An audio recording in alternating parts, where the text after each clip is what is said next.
మనసులో అనేక కోరికలు, బాధలతో జనాలు దేవాలయాలకు వెళుతుంటారు. మనసులో కోరిక, ఆవేదనను భగవంతుడితో మొరపెట్టుకుంటారు. తనపై కరుణ చూపాలంటూ హుండీలో ఎంతో కొంత వేసి తమను ఆశీర్వదించమని మనస్ఫూర్తిగా కోరుకుంటారు. అయితే అవతల వారికి చెడు జరగాలని మాత్రం ఎవ్వరూ కోరుకోరు. అలా కోరుకుంటే దేవుడికి ఆగ్రహం వస్తుందని, కర్మకాలి జీవితం తిరగబడుతుందని అనేక మంది బలంగా విశ్వసిస్తారు. అయితే ఓ వ్యక్తి ఇందుకు భిన్నంగా తన అత్త చావును కోరుకున్న వైను నెట్టింట తెగ వైరల్ అవుతోంది.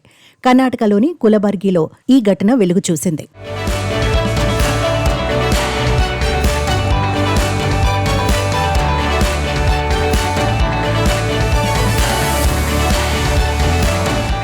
అఫ్జల్పూర్ తాలూకాలోని భాగ్యవంతి దేవి ఆలయంలో కొత్త సంవత్సరం సందర్భంగా హుండీ తెరిచి ఎంత ఆదాయం వచ్చింది లెక్క తేలుస్తున్నారు.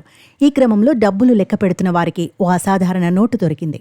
అది 20 రూపాయల నోటు. దానిపై నా అత్త త్వరగా చనిపోవాలి అని రాసుంది. తన అత్త పీడ విరగడవ్వాలని కోరుతూ ఎవరో దేవుడిని ఇలా ప్రార్థించి చేతిలో డబ్బును హుండీలో వేశారని అర్థమై ఆలయ సిబ్బంది, ధర్మకర్త షాక్ అయ్యారు. ఈ ఉదంతం సోషల్ మీడియాలో కూడా వైరల్గా మారింది.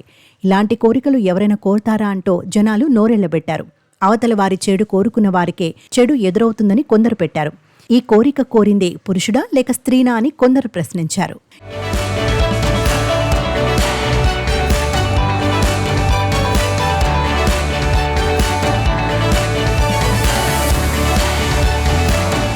ఇలా రకరకాల సందేహాల నడుమ ఈ ఉదంతం తెగ వైరల్ అవుతోంది. హుండీలో గతేడాది 60 లక్షల నగదు, 1 కేజీ వెండి నాణాలు వచ్చాయి. గుడికి వచ్చేవారు తమ కానుకలను హుండీలో వేయడంతో పాటు మనసులోని కోరికలను ఇలా కరెన్సీ నోట్లపై రాసి హుండీలో వేస్తారట.